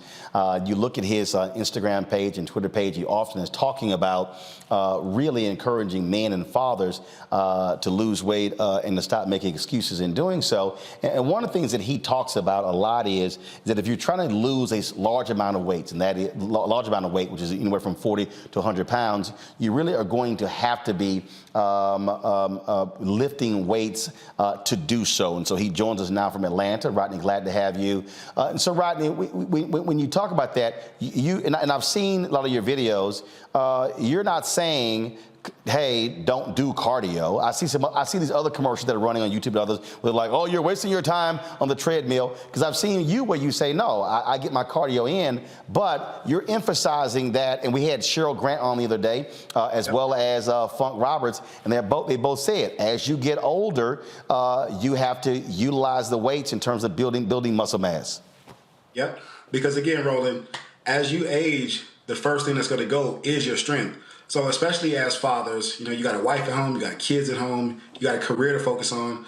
So as you're going through that journey of dealing with all your responsibilities and losing weight at the same time, it's imperative that you lift heavy weights. Not saying you got to go be a bodybuilder or nothing crazy like that, but you want to lift the weights that can challenge you as a man. So whatever you can safely handle for anywhere between 8 to 20 reps, that's what's going to help stimulate that good muscle growth. Because again, a lot of brothers are trying to lose this weight, but they're worried about having loose skin or being saggy or just looking like a deflated version of themselves once the weight comes off. But that's where the weight training comes in at.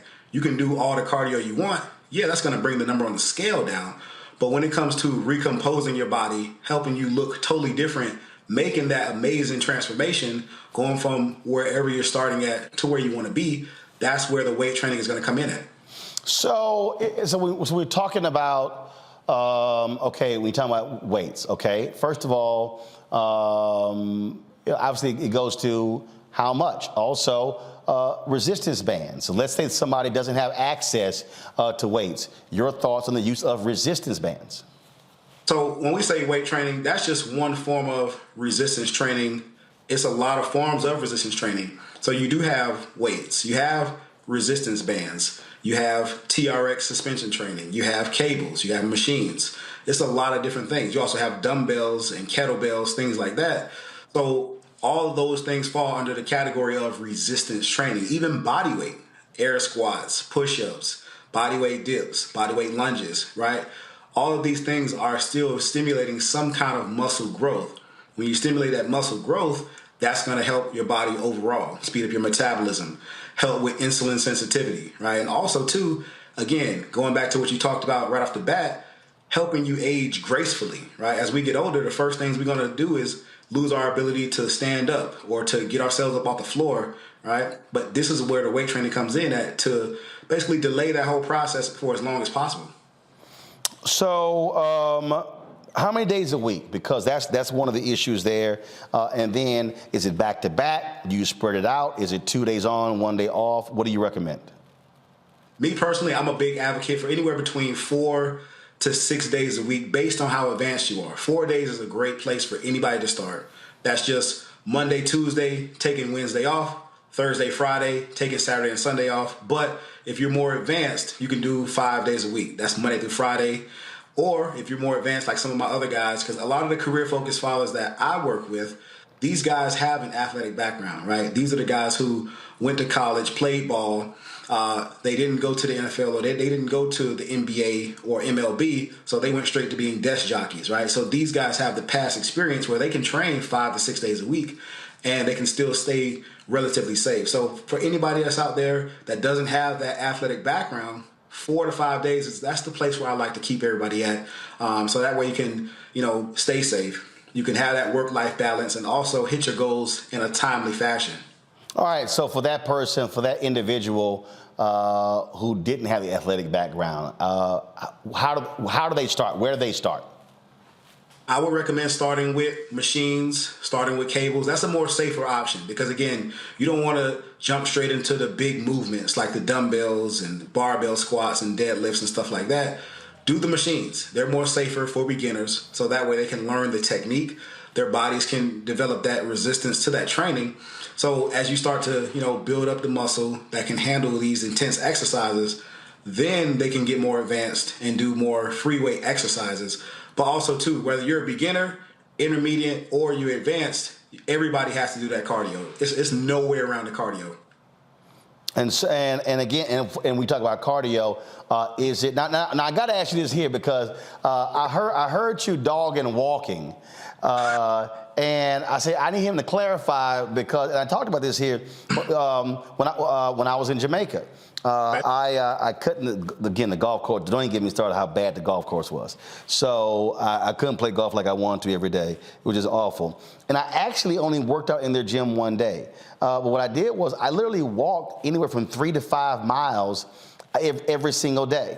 And when I came back, my trainer was like, all right, how bad was it? And I said, well, actually, I lost 7.5 pounds. He's like, are you serious? I have also a guy I work with, Joe Cheatwood. Joe dropped almost 40 pounds, and his whole deal was he was walking anywhere from 5 to 7 miles a day.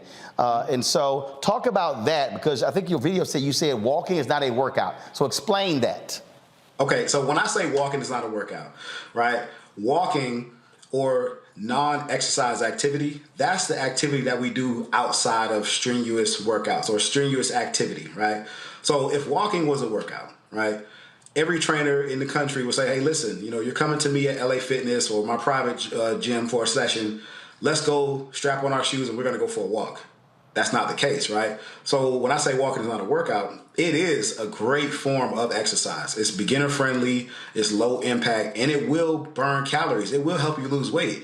But we're talking to people who are anywhere between the ages of 28 to 48, maybe a little bit older, right? You're still able-bodied. So a workout is some form of resistance training and some form of cardio. Right. So again, what I think, how I saw what you're trying to tell people is, look, again, if you're trying to lose large amounts of weight, yes, you can do your walk, you can do that, but you're gonna have to add something else to it because you also have to accelerate that as well. Yeah. So the goal of weight loss, Roland, is burning calories. You want to always be burning calories all around the clock. So just using myself for an example, right? Not to pick anybody out or single anybody out. When I was working in the warehouses, banging my head on the wall to become a logistics manager, I would work out, do my weight training, I would do my cardio before work, literally lay around, do nothing all day. I would go into work with maybe 1,000 steps for the day total. But by the time I got off, right, I would probably rack up 15,000, maybe 20,000 steps. I would have to literally sit around at work and do nothing to just get 10,000 steps for the day, right? But that's still, whether I got 10,000 steps or 20,000 steps, that still is not my main source of exercise. Yep, I got it there. All right, so we're going to do this here, folks. We're going to go to a break. We're going to come back with questions from my panelists here. And again, so I want y'all to do this here. If y'all missed our previous segments, I want you to go to our Black Star Network app, go to our YouTube channel. You can see those as well. One of the things we're going to be doing, we're going to be breaking these out and actually posting them as individual segments and then creating a series on our YouTube channel and the app. That way you can see all of them all grouped together. And we're not stopping this. Of course, we have our Fit, Live, Win segment every single Monday, and there are other folks we're going to be having on talking about these issues because our goal is real simple, is to give you as much information as possible. I'm not telling you follow what Rodney says or follow what Terry Stark says or follow what Cheryl Grant says or follow what Funk Roberts says. It's really about what you choose to do and what you're comfortable with, and that's really what our goal and strategy is. And so that's what we're trying to do. And so we want to help you. And the other thing is this here, because like somebody, matter of fact, somebody sent me a text and they said, man, let's do a weight loss challenge. We can do some great content. And I said, no. I said, I'm not interested in that. Because really, it's not even really about a weight loss contest.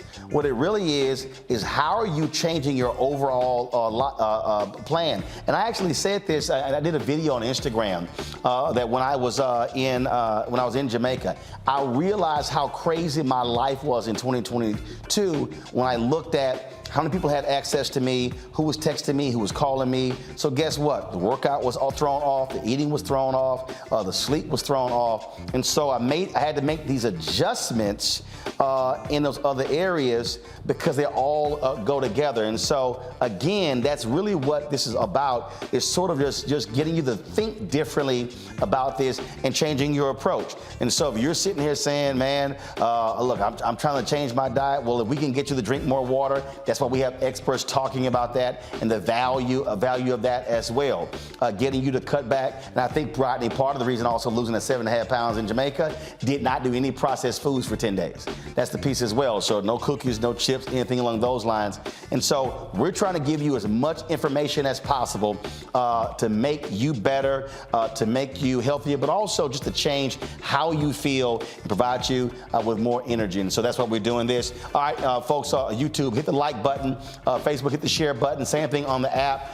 You support us, download the Black Star Network app, Apple phone, Android phone, Apple TV, Android TV, Roku, Amazon Fire TV, Xbox One, Samsung Smart TV. You can also, of course, help us by joining our Bring It Funk fan club. Send your check and money orders to P.O. Box 57196, Washington, D.C. 20037-0196. Cash App, $RM Unfiltered. PayPal is R Martin Unfiltered. Venmo is RM Unfiltered. Zelle is Roland at RolandSMartin.com, Roland at RolandMartinUnfiltered.com. And be sure to get a copy of my book, White Fear, How the Browning of America is Making White Folks Lose Their Minds. Download your book from Audible. And we're going to be in St. Louis, January 21st for our White Fear tour at the St. Louis Urban League.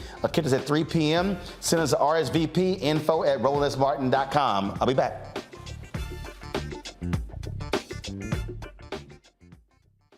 Next on the Black Table with me, Greg Carr. Our legal roundtable is back in session as we look at yet another potential landmark case being considered by the United States Supreme Court. This one is called 303 Creative versus Alennis and may be the most important and far-reaching First Amendment, that is freedom of speech, case of our time. It could, depending on how the court rules, open the door for a return of Jim Crow segregation laws. It's true. If you say we can discriminate against one, you're saying we can discriminate against all. That's on the next Black Table. Don't miss it. Right here on the Black Star Network.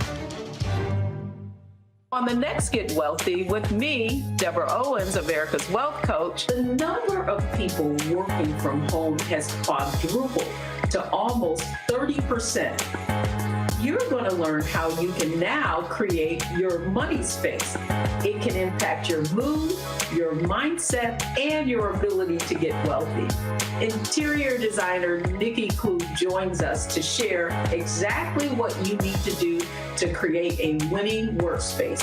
Make a space that is going to instantly put you in the mindset so that you can be more productive, so that you're organized, so that you're inspired, or you're really focusing in on the task at hand. That's right here on Get Wealthy, only on Black Star Network.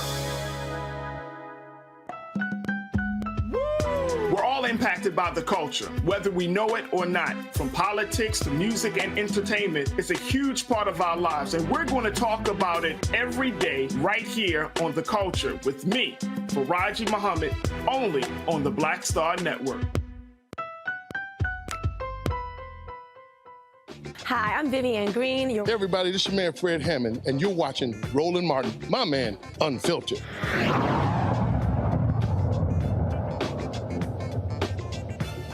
All right, folks, welcome back. Rodney Lennon joined us out of Atlanta.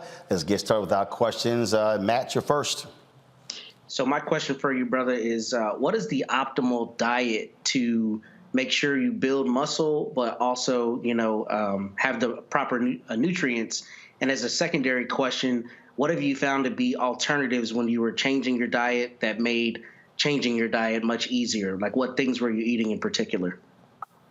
Okay, so the main diet that's going to work the best for you, it's not going to be a fixed diet. It's going to be taking the foods that you already enjoy and putting those into a structured regimen that you can commit to on a day-to-day basis. So the foods you like, if you like steak, if you like shrimp, chicken, fish, right? If you like rice or potatoes and broccoli and asparagus, whatever the foods you enjoy, find the foods that you can stick to day in and day out, and those are the best foods for you to build your daily nutrition around. So one more time, can you walk me back through your last part of the question? Yeah, the second part of the question was what in particular did you find to be alternatives or things that you were able to transition to that you weren't already eating that you found helped you make healthier choices?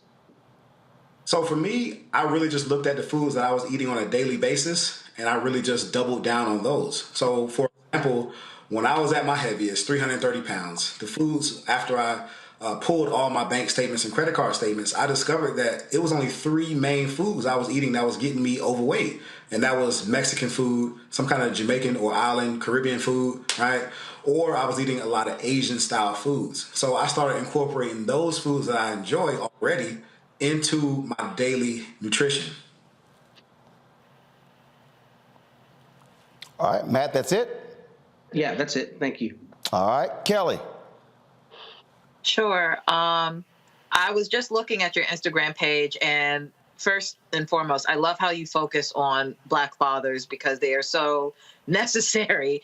Black men and Black fathers are just so necessary. And I guess my question to you is, on the Black woman side of things, we already have a lot of influencers rather telling us, give yourself grace and be kind to yourself and things like that. I like how on your page you're saying, do the work and, go easy, not necessarily go easy on yourself, but what is some of the language that you use for your clients to basically encourage them to give themselves grace in a world where Black men aren't given that much grace, if any?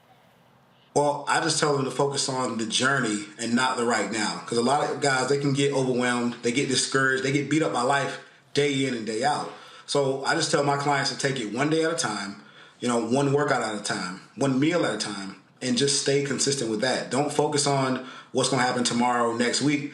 Focus on what you can do today, whether you're a man or a woman, right? Because I have coached women in the past, and it's the same thing. You got to just focus on what you can do today.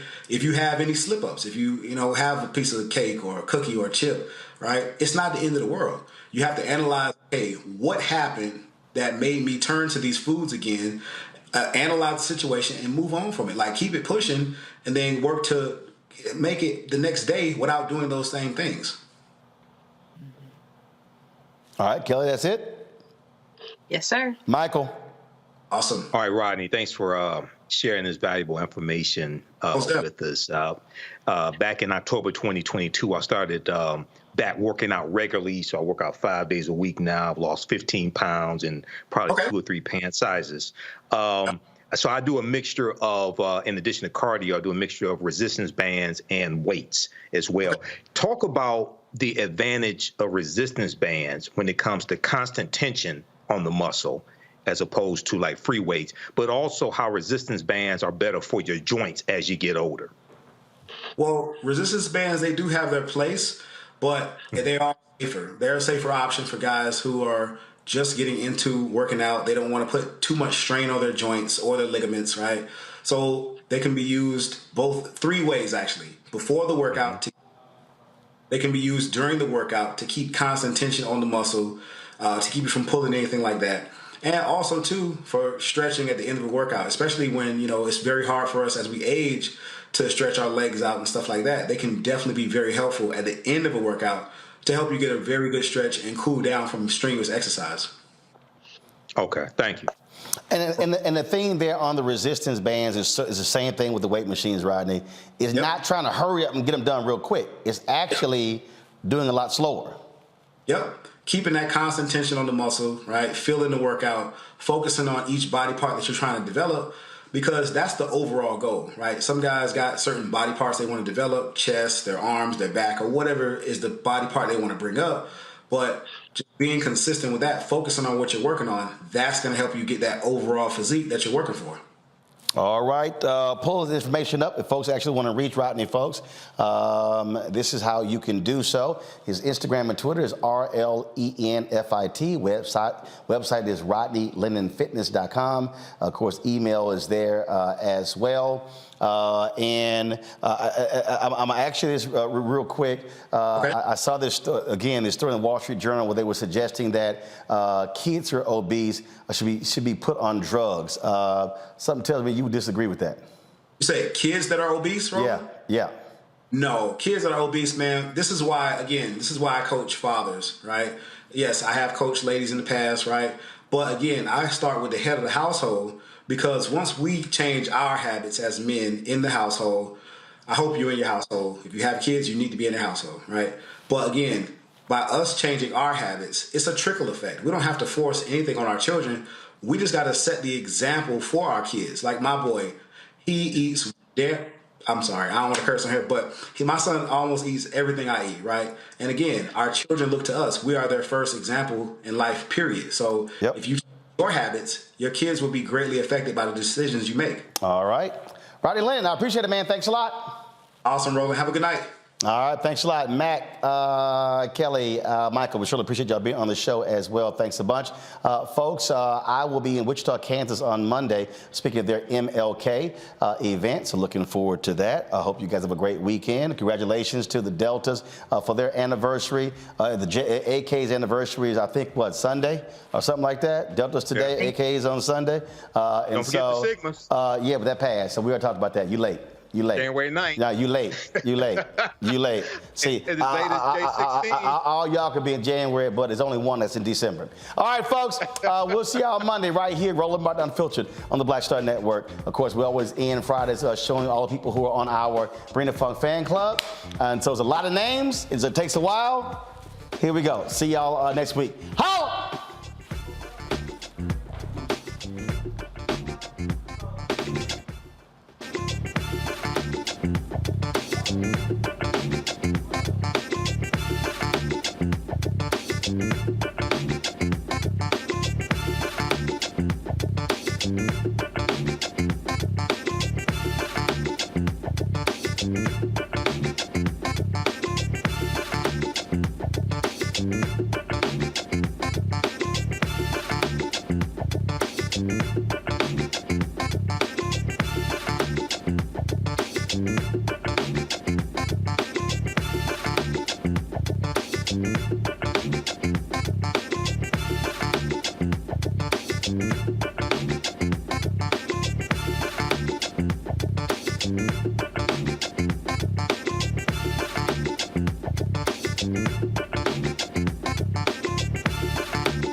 Black Star Network is here.